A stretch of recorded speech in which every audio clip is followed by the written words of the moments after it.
Citizens of the world don't accept cheap alternatives like money spent or other such metrics, only accept real progress, real outcomes. Demand that of your leaders and politicians. I want to bring the wider group in a moment. Let me just say, Social Progress Index methodology there's a complete report, all the data's on the website, there's comprehensive FAQs. So if you want to ask about some detail on the index, don't bother. Yeah, it's all there. I think we want to focus a lot more on the action orientation at this stage. Yeah? But let me just bring in, I think Diana's challenge at the end was a very good one. Mike, how do you make change happen? How do you get governments, leaders using it? I mean, Eduarda's a great example of how that's happening in Rio. Paul's talked a bit about Rwanda, but you've got so much experience about making things happen in the world. How do you get leaders to use a tool like this? Well, I think, in the Global Competitiveness Report, in the economic measurement, I think what happened, it's kind of, I hate to use the word, but kind of shame. It's kind of getting the data out. It's talking about the results. It's doing the ranking. It's showing the peer comparisons. It's actually making people feel accountable for results. And I think in the social sector, we've had a pass. Governments, they haven't actually been comprehensively and carefully measured, maybe on specific areas once in a while, but there's really been no sense of where do we stand. And I think that, I just seen with my own eyes how this kind of measurement activity has made huge impact on sort of cleaning up and improving the economic development agendas of country after country. I'm confident if we can just get these messages out, and we have lots of others doing that as well. And this starts to become a way of talking about this agenda, the societal agenda in country after country, and we start to talk about it with this data. I think we're going to see a lot of change. At least that's been my experience in other fields. Eduarda, you're nodding. Yeah? No, of course. I think that the citizen, the population has a huge role to play on that. So we have to present summarized indicators as this, that it's very comprehensible, and then the population, the citizens must be complaining, and that's what I aim to do in Rio. Is that what you've seen, Paul? Is it citizens engaging? Well, one of the tragedies that is only possible to see the historical lens is that, social policies in part of the places, many of the countries we're talking about, certainly in Africa, were not determined so much by local politicians, but by ideological agendas around structural adjustment. And, it's important to remember that. Not because I'm a grumpy social scientist. I'm definitely not grumpy, and I'm probably not a very good social scientist either. But I did finish that PhD. But because it matters to people. It's not just shame; it's pride, right? I think you'll agree, Mike, that if you can say, look where you were. I mean, nobody in Rwanda forgets the transnational architecture of how they got to have a genocide. We all forgot, but they have remembered, right? Nobody in Liberia or Sierra Leone forgets the diamond trade or, we forget, but they remember.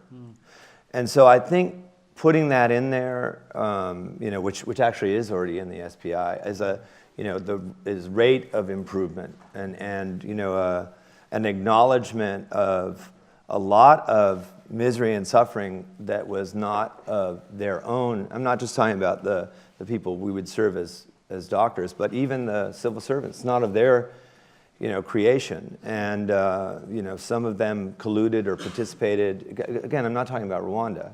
I'm talking about in general. But a lot of it Rio is bigger than all of Rwanda probably, right? The whole, Rwanda would fit, people. Well, getting there, because we're talking about 11 million maybe. I mean, there are cities in China that are bigger than Rwanda, but this memory part is really important, and I think that's why I'm saying we can add that, out of humility on the assessor side, right? Just at least acknowledge people's histories. Eduarda, you want to? And we also have to establish performance targets That's the way of checking who is responsible for what and if the improvements are coming or not. So monitoring every year and having targets to achieve, I think then we can go there. Everyone needs a Diana to oversee. Yes. More Diana's institution, around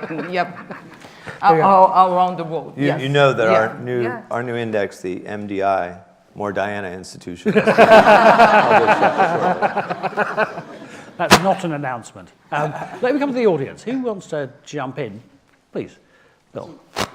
A comment. Do we need to get a microphone here? Sorry, we should just... Inspired by Paul. Can we get a microphone to the front, please? Sorry, and do tell us who you are as well. It's always nice to know. Say the inspire part again, too. So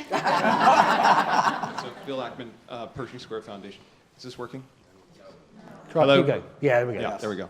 So inspired by the comments of the panelists, one thing that strikes me in terms of making progress on social progress is, in the room at this Skoll Forum, large number of very talented, motivated entrepreneurs focused on different areas.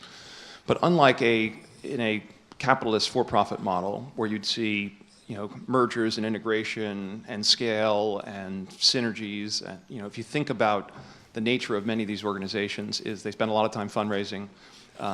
Many of them working in the same countries on the same problem, but there's very little coordination. There's competition for resources.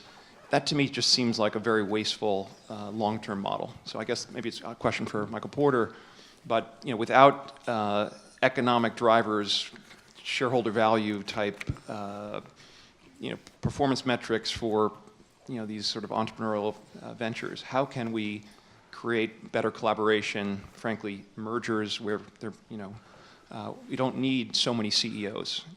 How do we make this happen and deliver more progress instead of competing for funds and not working as efficiently together? Great question. Let's take a few. I've got I have a mic. Is this working? Yes, we can hear you. Yeah. It's a question. So my name is Paul Dickinson from CDP, and I'm very interested. I mean, the kind of global business system is running everything now, and that's why I'm so inspired to be here, because this feels like a kind of political meeting of the new politics. But I'm just aware that for example, with climate change, a lot of the problems in the developing world are caused by us here. And where do we see social entrepreneurship really in the advanced economies, and indeed in the preciously weak international system? Great. Right, one more. Have we got a microphone with someone? Has someone got one? No? Sorry. There's one down the front here. There we go. I can see this chair. Hi, thank you very much. Ed Jazierski from Instead. And thank you for presenting the SPI. And it seems like a very important set of numerators. And I'm wondering, given the contrast of more community-based and more country-based perspectives, if having the notion of states as denominators is also a shortcut with implications in the SPI model. And would wonder what the panel thinks about that. Oh, cool. Mike, do you want to kick off on Bill's question about the capital market? What's driving, how do we get the capital market efficiency to drive social innovation to scale? Well, actually, I haven't been on the ground like Paul in this area, but I think we've all seen the fragmentation of activity on many of the items on the social progress agenda, which, there's been because in a sense there hasn't been a good accountability model, if you will. Partly it's an accountability that model hasn't changed because it really hasn't been carefully measured and benchmarked, and there's relatively few governments like Rwanda that just say, wait a minute, we're about results, and therefore this fragmentation isn't working.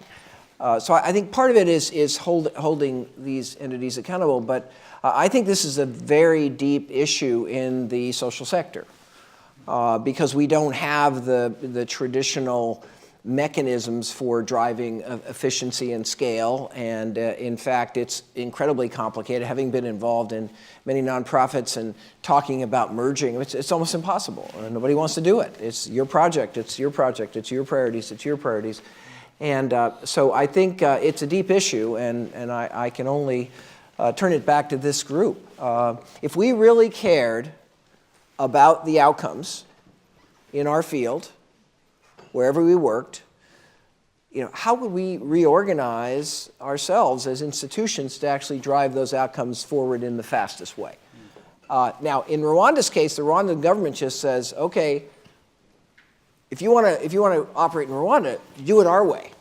And the government has done the coordination, but that's very rare so far. The question is, can that bubble up in the field? Paul, you might want to comment. Yeah, I would. I would just, since you've covered in response to Bill the Rwanda example of having adequate capacity, not for implementation. They would have been the first to say that's why we don't have it.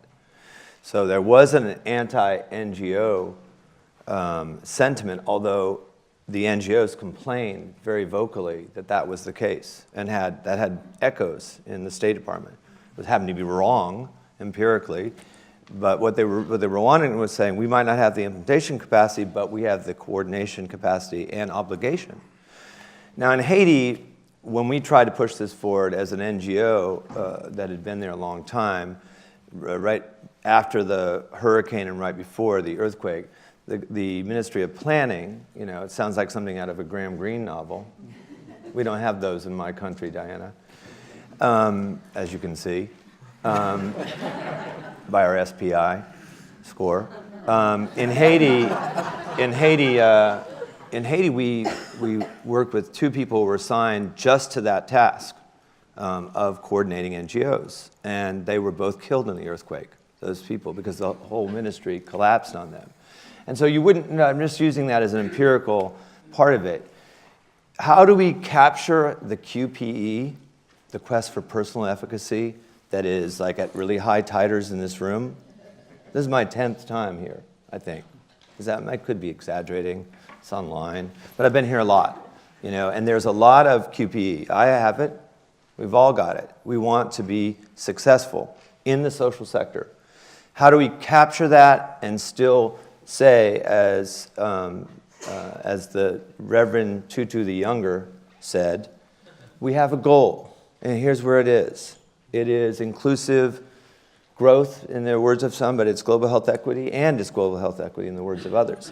And this last point, our work in implementation would be so much easier if the ground rules from the larger donors forbade the kind of problems that cause fragmentation. That is, are you helping the public sector recover after an emergency? Are you creating jobs locally? Can we measure some of these kinds of successes? So it'd just be so much easier for us if the people with the resources were setting the rules of the road differently. Now, I'm being waved down that we have to finish, but I want, Eduarda, if you can, I'd love you to reflect on this issue about the sort of the nation state as the unit of discussion, because you're talking about a city. To what a city can be different from, from a country, and also the point about the interdependence. How does the development of Rio fit with the wider thing? Any final thought? And then Diana, I'll come to you for a final thought, then we better wrap up. Yeah, first answering him, I'm a very optimistic person. I do believe that the capital markets will play a major role in promoting sustainable development in better urban life conditions. What are capital markets again? Now, but I believe that what capital markets provided for economic sector in the last century, it will provide, because we economists want to complete markets, and there's a huge inefficiency in the whole process. So I believe that we are going to have funds, and we are going to have performance evaluation of funds for this and for that and for that. And then my dream is to create a social exchange, stock exchange, something like that. This is my future job, probably. Fantastic. Social stock exchange. Is that another announcement? And the role of cities in this livability thing is huge. I think that the power will be concentrated on the cities and on the citizens, especially. Diana. I think I just want to say on this that, I mean, it's a very, very major issue, and one of the things we're constantly saying to the UK government is that they have to focus on what they're seeking to achieve. Big ambitions are important, but unless it can be turned into action, and that involves recognizing what, and this would apply for any player, I would suggest, what your real strengths are and what you can really bring to make a difference. And part of that has to be knowing when to step back and allow others to step in. And that's why the division of labor in Rwanda is such a powerful thing. But final thought, when I kicked off in this whole world that you all operate in, I met a very ancient Zimbabwean farmer who walked very slowly across the village to single me out. And he said to me, "Do you people realize," and I mean, he didn't actually know who I was, but he assumed I was there as an NGO or a donor. He said, "Do you people realize that you only have jobs because we're still poor?" And I thought that was an incredibly powerful thing to say. And it's really been ringing in my ears every time I do anything in this space, which is that unless what we're all doing is really going to make a difference to that Zimbabwean farmer or his equivalent, you really have to ask, why do this? And that does involve, holding back and genuinely collaborating and genuinely focusing on how to achieve the best.